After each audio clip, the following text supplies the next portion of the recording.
की शुरुआत में बताया जाता है कि एक मेज नाम का वायरस पूरे यूरोप में फैल चुका है, जिसकी वजह से काफी लोग इन्फेक्टेड हो चुके होते हैं और ज़ॉम्बी स्टेज में चल रहे होते हैं। बाद में इसकी दवाई भी खोजी जाती है, लेकिन 75% लोग ही ठीक हो जाते हैं। लेकिन इनमें से 25% लोग ऐसे होते हैं जिस पर दवाई असर नहीं करती और जो अभी भी ज़ॉम्बी स्टेट में बने हुए हैं।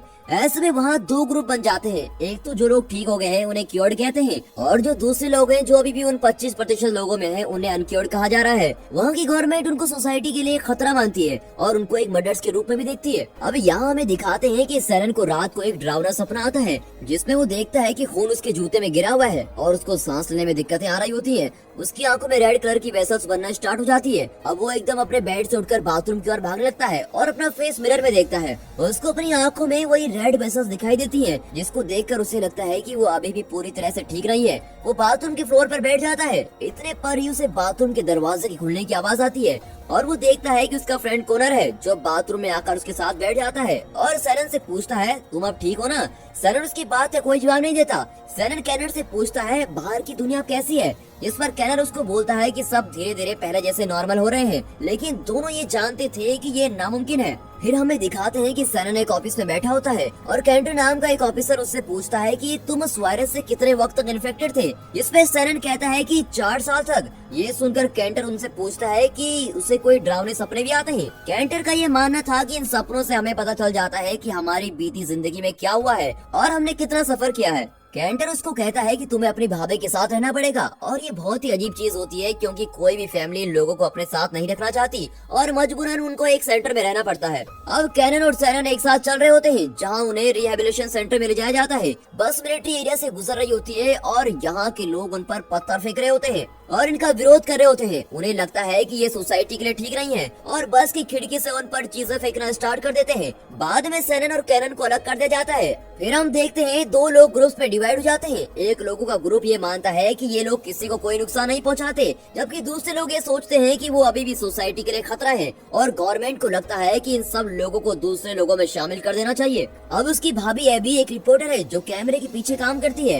एबी अपने पति के गुजर जाने के बाद अपने बेटे सिलन के साथ अकेली रहती है और उसके पति की मौत भी मेज वायरस की वजह से हुई थी। एबी अपने बेटे को होमवर्क करा रही होती है, तभी दरवाजा कोई नॉक करता है और वो बाहर जाकर देखती है तो सेरेन दरवाजे पर खड़ा होता है। एबी उसको गले लगाती है और अंदर ले आती है। अब रात को किचन में एबी और सेरेन कुछ बातें कर रहे होते हैं और सेरेन एबी से कहता है कि उसको यहीं रहना पड़ेगा। एबी सेरेन को कहती है ल्यूक भी यही चाहता था। अब सेरेन को रात को नींद नहीं आती और वो पुरानी बातों को याद करता है। सेरेन अपने भाई के साथ इसी घर में होता है और ल्यूक को बाहर से एक सायरन सुनाई देता है। सेरेन को रात को नींद नहीं आती और उसको कई पुरानी बातें याद आ रही होती, जिसमें दिखाते हैं कि कोई इन्फेक्टेड आदमी सेरेन पर हमला कर देता है और उसके बाद सेरेन अपने भाई ल्यूक को काट देता है। अगले ही दिन कॉनर अपने फादर के घर जाता है और उन्हें कहता है कि वो उसकी कोई अच्छी सी जॉब लगवा दे, लेकिन ये सुनकर उसके पापा उसको कार की तरफ धक्का देते हैं और हेल्प करने से मना कर देते हैं और उसको मॉन्स्टर कहते हैं। कॉनर पहले सफाई का काम करता था पर अब वो ये जॉब नहीं करना चाहता था। फिर हम देखते हैं कि सेरेन अपनी साइकिल पर ट्रीटमेंट सेंटर जा रहा होता है। यहाँ उसको एक ब्लू हेलमेट पहना एक ऑफिसर रोकता है और उसकी आईज चेक करता है। ऑफिसर उसकी आंखों में रेड वेसल्स देखता है जो सर्कल फॉर्म में हो रही होती है। ऑफिसर को ये देखकर पता चल जाता है कि सेरेन एक क्योर्ड पर्सन है और सेरेन बिल्डिंग के अंदर एंट्री होता है। यहाँ उसको डॉक्टर लियोन्स दिखती है जो किसी का ट्रीटमेंट कर रही होती है और वो भी उसके साथ हेल्प करने लगता है। अब डॉक्टर लियोन्स सेरेन को बोलती है कि जो लोग एक बार इस वायरस से इन्फेक्टेड हो गए हैं उनमें ये वायरस किसी न किसी सेल में रहता है, चाहे बाद में वो पेशेंट क्योर्ड ही क्यों न हो जाए। सेरेन कॉनर को मिलने के लिए एकोमोडेशन सेंटर पहुंचता है और कॉनर को बताता है कि रेजिस्टेंट लोग हम पर अटैक नहीं करते। तो कॉनर इस पे कहता है कि हम क्योर्ड लोग उनसे ज्यादा सुरक्षित हैं, जितने वो लोग नहीं हैं जो कभी इन्फेक्टेड नहीं हुए। कॉनर और सेरेन बातें कर रहे होते हैं कि इन दोनों के बीच ऑफिसर कैंटर आ जाता है और वो कॉनर को कहता है कि वो अपना काम करे। ऑफिसर कैंटर की बात सुनकर कॉनर उसको कहता है कि वो अब सफाई का काम नहीं करता। ऑफिसर कैंटर अकड़ के कहता है कि तुम वही हो ना जो पहले किया करते थे। ये सुनकर कैनर कैंटर को थप्पड़ मारने लगता है कि तभी कैंटर उसको धक्का देके गिरा देता है। ये सब देखकर सेरेन उठ के खड़ा होता है, लेकिन उसको 2 आर्मी ऑफिसर रोक देते हैं और कैनर को काफी दर्द हो रहा होता है, जिसकी वजह से वो खड़ा ही नहीं हो पाता। कैंटर उसको जाते हुए वार्निंग देकर जाता है कि वो फैमिली से मिलने की कोशिश ना करे। वहीं हम देखते हैं कि कैन और एबी के घर के बाहर उसका इंतजार कर रहा होता है। उसको ये आस होती है कि कोई तो होगा जो उसको पहचानेगा। जैसे ही एबी घर से बाहर आती है तो कॉनर उसके पास जाता है और कहता है कि मैं सैनन का फ्रेंड हूँ। एबी को क्योर लोगों से कोई दिक्कत नहीं होती, इसीलिए वो कॉनर से बात करना स्टार्ट कर देती है और उसे पूछती है कि तुम इन्फेक्टेड होकर जब वो ज़ॉम्बी स्टेट में थे तो क्या एक्सपीरियंस था तुम्हारा। इस पर कॉनर कहता है वो बहुत ही बुरा था। वहीं हम देखते हैं सैनन अपने ट्रीटमेंट सेंटर वापस आता है और दो सोल्जर को देखता है जो अपनी जगह छोड़कर नीचे जा रहे होते हैं। सैनन उनका पीछा करता है और उसको एक लड़की की आवाज सुनाई देती है। वो उस रूम में जाता है और देखता है कि सोल्जर उस लड़की के साथ बदतमीजी कर रहे हैं। ये देखकर सैनन को बहुत गुस्सा आता है और उसको धक्का देने लगता है, लेकिन वो सोल्जर सैनन से कई ज्यादा स्ट्रॉन्ग होता है और वो सैनन को पकड़कर नीचे गिरा देता है। और इन सब के चलते वो लड़की वहाँ से भागने की कोशिश करती है, लेकिन पीछे से सोल्जर गोली मार देता है। इस पर उसको वो सोल्जर कहता है कि ये मरने वाले थी, इसमें कोई बड़ी बात नहीं है। एकोमोडेशन सेंटर में हम देखते हैं कि लोग न्यूज देख रहे होते हैं, जिस पर डॉक्टर लियोन से कहती है कि वो गवर्नमेंट के इस फैसले के खिलाफ है कि इन्फेक्टेड लोगों को सोसाइटी से निकाल देना चाहिए और वो गवर्नमेंट से गुजारिश भी करना चाहती है कि उन्हें थोड़ा वक्त दिया जाए ताकि वो उसकी दवाई खोज सके। कैनोर के साथ जो हुआ होता है उससे वो बहुत डर जाता है और वो जानता है कि उन लोगों को सोसाइटी से निकाल देंगे सभी। वहीं सैनन एकोमोडेशन सेंटर पहुंचता है और देखता है कि वहाँ एक क्योर्ड ऑर्गेनाइजेशन बनी है और वो लोग बॉम्ब अटैक करने की प्लानिंग कर रहे होते हैं। ये ऑर्गेनाइजेशन क्योर्ड लोगों के राइट्स के लिए बनाई गई है और कॉनर सैनन से इस बात पर विश्वास दिलाता है कि जिन घरों को वो टारगेट कर रहे हैं वो खाली है। सैनन आयरिश डिफेंस के क्वार्टर की तरफ चला जाता है और वहाँ बॉम्ब फेंक देता है, जिससे चारों तरफ आग लग जाती है। अब सैनन को लगता है कि वो सही कर रहा है, लेकिन अगले दिन जब सैनन न्यूज में देखता है कि बॉम्ब अटैक से कई लोगों का नुकसान हुआ है और एक आदमी की डेथ भी हो गई है, ये सब देखकर सैनन सोचता है कि उसको कैनर का साथ नहीं देना चाहिए। सैनन बाथरूम में जाता है और मिरर के पास खड़ा हो जाता है। वहाँ उसको कुछ बीती हुई बातें याद आती है। सैनन अपने ट्रीटमेंट सेंटर वापस जाता है और वहाँ पे डॉक्टर लियोन्स की फोटो पेशेंट जो के साथ देखता है। डॉक्टर लियोन्स और जो एक साथ उस वायरस की दवाई बना रहे होते हैं, लेकिन जो इस वायरस से इन्फेक्टेड हो जाती है। एबी ये बात नोटिस करती है कि सैनन घर रात को लेट आता है और उसको लगता है कि वो भी उस एलियंस में शामिल है। एक रात को एबी और सैनन एक दूसरे के सामने आ जाते हैं और अब एबी सैनन से पूछ लेती है कि क्या वो उस एलियंस में शामिल है, लेकिन सैनन मना कर देता है।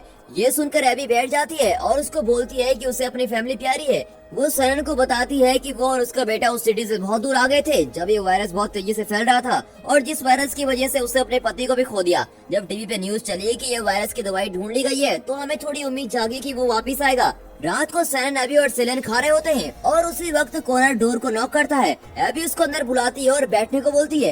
एबी सेलेन को इशारा करती है कि तुम अंदर चले जाओ बेटे। वो तीनों अब उस बॉम्ब अटैक के बारे में बात कर रहे होते हैं और एबी कहती है कि एकोमोडेशन सेंटर में रहना बहुत मुश्किल है। जिस पर कॉनर ये कहता है कि एक आदमी अरेस्ट हो चुका है जिसने ये अटैक किया था और इस पर एबी उसको कहती है ये काम किसी एक आदमी का नहीं और वहाँ से उठकर चली जाती है। सैनन कैनर को बोलता है कि अब वो क्योर्ड एलियंस का हिस्सा नहीं है। वो एबी और सैनन को अपनी फैमिली मानता है और उन पर किसी भी तरह का खतरा नहीं आने देगा।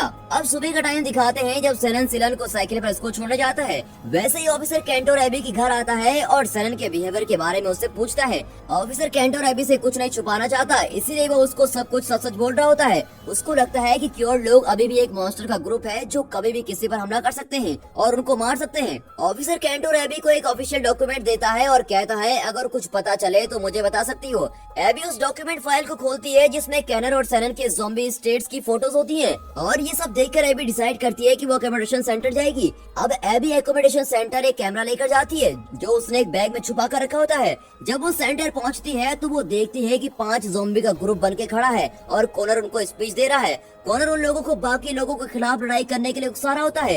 एबी ये सब कैमरे में रिकॉर्ड कर लेती है, लेकिन तभी वो लोग एबी को देख लेते हैं और उसको पकड़ने की कोशिश करते हैं, पर बाद में कॉनर उसको एबी को छोड़ने को इशारा करता है। वो एबी को एक खाली कमरे में लेके जाता है और उससे पूछता है कि वो यहाँ क्यों आए। इस पे एबी कहती है कि तुम भी उस बॉम्ब अटैक में शामिल थे ना। तो कॉनर उसको बोलता है कि उन लोगों को बहुत गलत तरीके से ट्रीट किया जा रहा था, उन लोगों के पास इसके सिवा कोई भी ऑप्शन नहीं था। इस पर एबी कहती है कि मुझे इन बातों से कोई लेना देना नहीं और अपना बैग उठाकर वहाँ से चली जाती है। वो बाहर जाने लगती है, लेकिन वो देखती है कि 2 लोग उसको घूर रहे होते हैं। वो तेजी से भागकर खिड़की से बाहर जाने की कोशिश करती है। वैसे ही वो लोग उसको खींच रहे होते हैं, लेकिन वो बड़ी मुश्किल से वहाँ से भाग जाती है। फिर हम देखते हैं कि डॉक्टर लियोन्स अपने ऑफिस में बैठकर मॉनिटर में जो को देख रही होती है। वो देखती है कि जो पहली बार इतनी खामोश बैठी हुई है और वो ये देखकर उसके वार्ड में जाती है और उससे बात करने की कोशिश करती है। जो कुछ नहीं बोलती। डॉक्टर लियोस उसकी तरफ बाएं फैलाकर पास जाती है, पर जो उस पे अटैक कर देती है, लेकिन वो बड़ी मुश्किल से बच जाती है। वैसे ही ऑफिसर नीचे आते हैं और जो को पकड़ लेते हैं और डॉक्टर लियोस को कहते हैं कि वे इसे भी यहाँ से ले जा रहे हैं और जहाँ इन्फेक्टेड लोग रखे हैं वहाँ रख रहे हैं। ये सब देखकर डॉक्टर लियोस अपनी दवाई बनाने की उम्मीद तो बिल्कुल ही छोड़ देती है। उसी रात को हम देखते हैं कि सिरन अपने बेड पर सो रहा होता है और रात के 10 बज रहे होते हैं। सिरन को कोई दरवाजा खुलने की आवाज सुनाई देती है। एक आदमी हुड पहन के अंदर आता है और सिरन को बेसबॉल से मारकर चला जाता है और वो जाते टाइम उसको क्योर्ड सीरम कहता है। सैनन बेहोश पड़ा है, इसीलिए उसको कुछ ढंग से दिखाई नहीं देता। अब सैनन को लगता है कि क्योर्ड एलन से अलग होने की वजह से उसके साथ ये सब हो रहा है। अब अगले दिन सैनन कैनर के पास जाता है और एबी अपना कैमरा ढूंढने लगती है। को कैमरा मिल जाता है, लेकिन उसकी डिस्क खराब हो गई होती है, जिसकी वजह से कैमरे में कुछ नहीं रहता। एबी ऑफिसर कैंडर को कॉल करती है और मिलने के लिए कहती है। फिर हम देखते हैं कि कैनेट सैनन को एकोमोडेशन सेंटर लेके जाता है। अब दिखाते हैं कि मिलिट्री ऑफिसर ने उस सेंटर में हमला कर दिया होता है। ये देखकर सैनन लड़ने के लिए मना कर देता है और एक आर्मी ऑफिसर उसको पकड़ लेता है और उससे बाकी लोगों के बारे में पूछा जाता है, लेकिन वो कुछ नहीं कहता। बाद में ऑफिसर कैंटर सैनन से बात करता है और कहता है, तुमने कहा था कि तुम फैमिली का ख्याल रखोगे, लेकिन सैनन कुछ नहीं कहता। अब कैनन सैनन का ऐसा बिहेवियर देखकर उसको सबक सिखाने के लिए एबी से मिलता है और उसको ल्यूक के असली कातिल के बारे में बता देता है। एबी सैनन का घर पर इंतजार कर रही होती है। जब सैनन घर में आता है तो वो देखता है कि एबी नीचे बैठकर रो रही होती है और सैनन से पूछती है कि ल्यूक कहाँ है। ये बात सुनकर सैनन उसको बोलता है कि कॉनर ने तुम्हें कुछ कहा क्या, लेकिन वो कुछ नहीं बोलती। वो उसको गुस्से में बोलती है कि उस रात क्या हुआ था। सैनन कहता है कि उस रात वो होश में नहीं था, वो बेकाबू हो गया था, इसलिए उसने ल्यूक पर अटैक कर दिया था। ये सुनकर एबी उसको घर से बाहर निकल जाने को बोल देती है। आधी रात को कॉनर सैनन से मिलता है, तभी वहाँ ऑफिसर कैंटर भी पहुँच जाता है और गन उनकी तरफ करके नीज डाउन करने को कहता है। सैनन उसकी बात मान लेता है, लेकिन कैनर साइड में पड़ी हुई एक बियर की बोतल को उठाकर उसके गले पर वार कर देता है। वो तब तक मारता रहता है जब तक वो मर नहीं जाता। कैनर उसकी गन उठाकर सैनन की तरफ कर देता है और कहता है, तुम कैंटर के साथ मिल गए हो और हमारी उस लड़ाई से पीछे हट गए। इतने पर ही सैनन की आवाज सुनाई देती है। सैनन को लगता है कि टाइम वेस्ट करने से कोई फायदा नहीं और वो कैनर से कुछ कहता है कि उसका अब क्या प्लान है। इस पर कैनर उसको बोलता है कि प्लान तो शुरू भी हो चुका है। कैनर सारे ज़ॉम्बीज़ को उस जगह से निकाल देता है, जिसकी वजह से सारे शहर में ज़ॉम्बी हो जाते हैं